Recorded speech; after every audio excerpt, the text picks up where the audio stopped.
Hello, I am Optimus Prime. The following video will be in French. Please enjoy.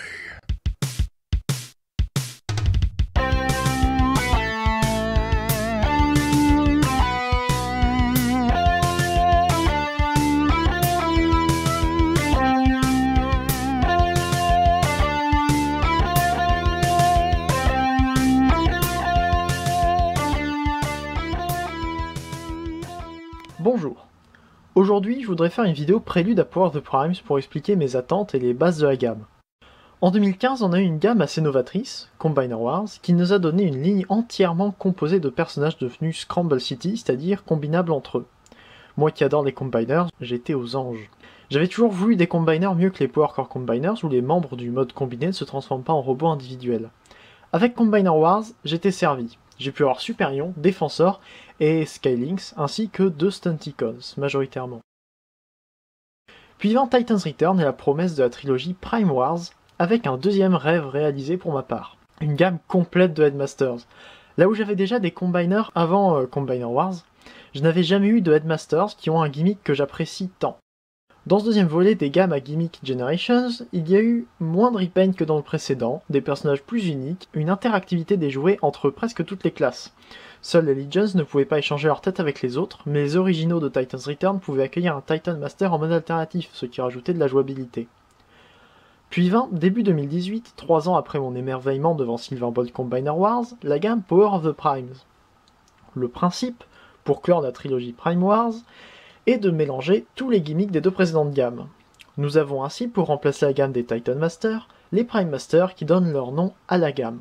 Les premières figurines non exclusives des 12 Prime originaux de la fiction Transformers, en format de poche, sur le modèle des nouveaux Headmasters apparus en mi-2016.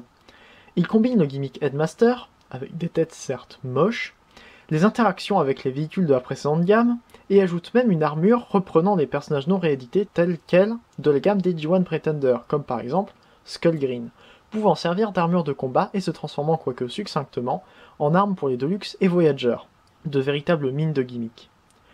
Puis viennent les Legends Class. Ceux-ci restent sur le même gimmick que les Titan's Return, soit l'accueil en mode alternatif des Prime Masters, et restent donc une classe abordable avec des personnages divers, avec cependant de l'immense ajout des Duocons, desquels seul Battletrap est annoncé et commercialisé à l'heure où j'écris le script de la vidéo.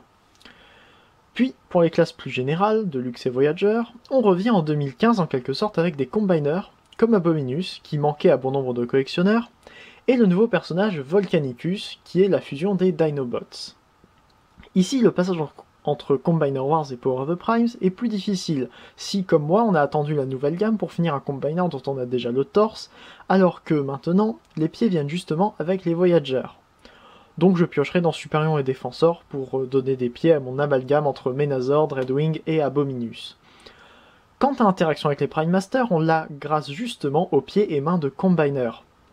Les Deluxe ont des mains et les Voyagers des pieds, qui peuvent accueillir chacun un Prime Master et donner, en fiction, des pouvoirs spéciaux à tel ou tel membre du Combiner.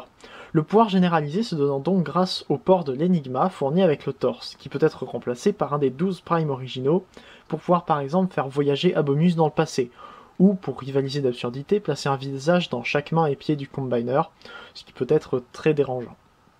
Enfin, nous avons les leaders, qui aussi donnent leur nom à la gamme. Leur grand gimmick, très intéressant, est d'être des primers de forme, avant et après primisation, en quelque sorte.